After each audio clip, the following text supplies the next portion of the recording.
anyway, starting my sophomore year, well, I went out for football, and I'd never played football before, tackle football, a little bit of touch on the green, just very minor. And of course, Alan Winters was my coach, and he was a good person to me. He made me work hard, and he disciplined me. But anytime I did something good, which was I didn't know what I was doing really, but he told me what to do and how to tackle, and I mean, he would compliment me when I did good. If I didn't do good, he got on me again, and I'd try to do it. And so I learned pretty quick I could play football because it doesn't take too much. I mean, smarts, but it football was it's something that I could do. I could run up and tackle somebody. Or back in those days, we didn't have any face masks, of course. The only face mask you had was your nose, and played with the old leather helmets.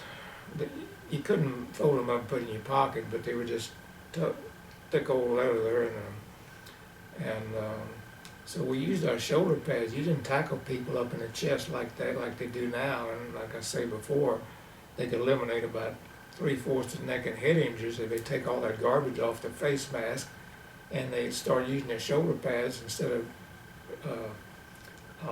spearing everybody. If they call spearing every time it's supposed to be done, the games would last about twice as long, because a lot of times they use their helmets. But that's another story that I could get off on. But anyway, we tackle a lot.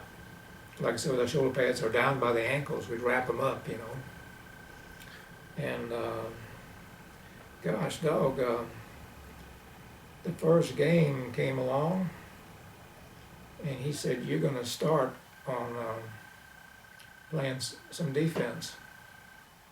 My gosh, I was elated. I didn't know really what I was doing, but I was elated. So I started, and I actually played in the first ball game that I saw. And so did my mom and dad. My mom and dad came.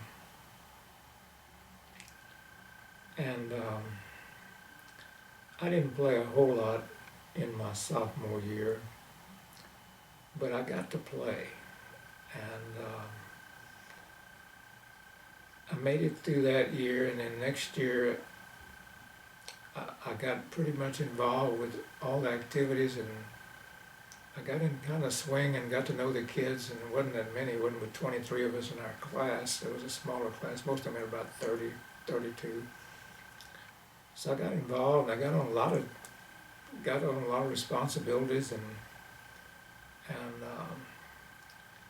it was just a good thing for me, because these people got me involved, and kind of come out of my shell, and I tried to work hard best I'm not complaining certainly. I'm just saying I tried to work hard because I didn't want to let them down. They put me in that position, and I didn't want to let them down. So made it through that, and then we went out for FFA officers, and of course Buddy Brand, he was always the president, and they elected me. The rest of the kids elected me as vice president of the FFA chapter in Weimar, and it was a lot of responsibility because I had a lot of memorizing to do, and you got a lot of recognition to do. You're the one that kind of communicates between the president and the vice president, and you have to go back and forth and recognize people. And we got on a drill team together. It kind of helped me quite a bit. I don't mean kind of, it did. And so got involved in that, and then I really took this football to heart, and really gave it a good shot. And of course, some of the seniors had graduated, and so I stepped in, and I was fortunate enough to play both ways. We played both ways. Didn't have but 18 guys on the team, So I played both ways. My junior and senior years, I played linebacker and guard on offense, and sometimes I was a down lineman sometimes. But in my junior year, I was fortunate enough to make all district, and I don't know how because I thought there was a lot better players than myself. But nevertheless, all these things kind of came together, and I just started to get in the swing of things. And I don't know what the right word is. I don't know if it's mature or what, but because I was still very young. And then I got some projects in FFA. I raised a sheep and raised some chickens and hogs. Elliot Kane had his dad and mom had a farm out toward New Bela, and I don't know how we became good friends, and so we went in the hog business together, and we raised hogs. We had to go out there every day, either before school or after, and shovel out all the manure and clean out the hog pen and feed them, and try to take care of those hogs. So we had quite a project going on there between those sheep. I thought that sheep was going to be easy, but that was a tough job trying to block that sheep and shape him and brush him all the time. I didn't raise a sheep but 1 year, and I did that. And like I said, Eddie and I, we just had a lot of things going with these hogs, and we we just visited. You know, you think, well, what did we do? Well, we went to the picture show. That was kind of our entertainment. That was our biggest entertainment. And we would go around to different families, to their homes, and play dominoes, and everywhere we went, well, I say everywhere, almost everywhere, I guess everywhere, the people always would have cookies and cakes and things, and so we would just sit around and visit a lot. And sometime we drive over to Schulenburg to the picture show. That was 8 miles, and maybe once to Columbus twice a year. That was about 15, and LaGrange about the same. We didn't travel very far at all. And the big thing back then was Elliot and I were raising those hogs and chickens, and we were showing them down here at the old Houston, at the Coliseum where the Hobby Center is now. That was the old Coliseum, and that's where Roy Rogers and Gene Autry and I think maybe Hopalong Cassidy came along in there a few times,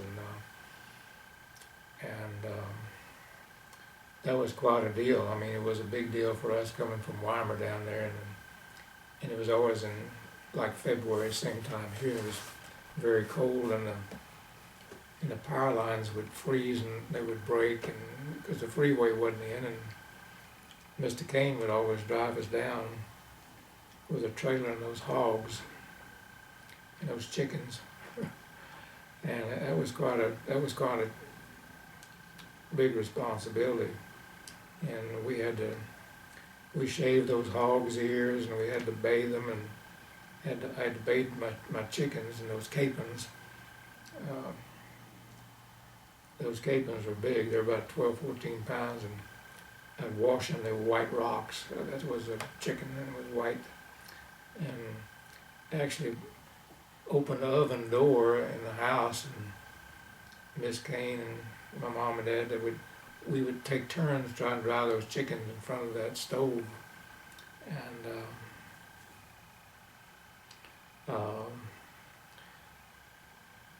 we would come down here to show those animals, and we would stay with my cousin Clara Mae Nitchman Davenport and Jeff, and also Sonny and Nell Nitchman, we would stay with them out in Spring Branch, and then some of the kids slept overnight with their animals, which was, a lot of people did, but it was very cold, and they didn't have maybe relatives down there, but we did, and so I stayed with my cousins, and Jeff would take us down there and drop us off at the Coliseum that night. When he'd come home that evening, he'd pick us up, and so we spent most of the time out there in the evenings, which was really, boy, we were in high class because we had a warm bed and good food and good company, and they really took care of us, Sonny and Nell and Jeff and Clara and their children, and so one day we came back from the spending the night with him, and saw Mr. Moore down there. Of course, he wasn't near as big. There's quite a few hog pens, and Mr. Moore said, "Hey, you guys, hate to tell you this, but your hogs got out last night." Oh my gosh, my mind just said, "Oh my gosh, they went down in a bayou and jumped in the bayou and drowned. That's probably be my luck." And so we were running all around there trying to find out where our hogs was, and some kind gentleman way on the other end, back on the backside, he took some temporary sidings and he fenced them in and boarded it up, so our hogs were safe and we got them back. But Mr. Moore wasn't too happy about us letting our hogs get out, because what they'd do is they'd get their nose under those old boards, and they were all just tied together, and they would root them out, and then they would just crawl under them and get out, and that's what actually happened. And like I said, I don't know if our hogs were that smart or that dumb, but they did it. So that was quite a deal. It was called Houston Fat Stock Show and Rodeo back in those days. And before I forget, Wayne Newton made his debut there as a young star, either my junior or senior year. He rode on a real pretty horse, and like I said, he wasn't much older than I was, but he was an upcoming star. That was Wayne Newton. So anyway, we like I said, we went to the movies and just visited a lot, and that's about what we did. And we just didn't have all the outlets now. There was a skating rink in Columbus, and I went down there, just a roller skating rink. Went down there and roller skated, and oh my, I fell, and I still got these elbows are kind of rounded, the bone is. Mine is flat with a little hole in it. I fell on that thing, and my gosh, it hurt so bad, and I would not tell my dad and mom that I fell and hurt myself on a roller skate, because I figured that'd be the end of the roller skating days, that's for sure. So I didn't say a word about it, but I hurt for about 3 weeks. I can tell you one thing, it smarted, but it wasn't, it wasn't a life-threatening deal, but it hurt. But I wouldn't tell them that, because I wanted to go back there and roller skate again. And I don't even remember if we did or not, but we did that time. So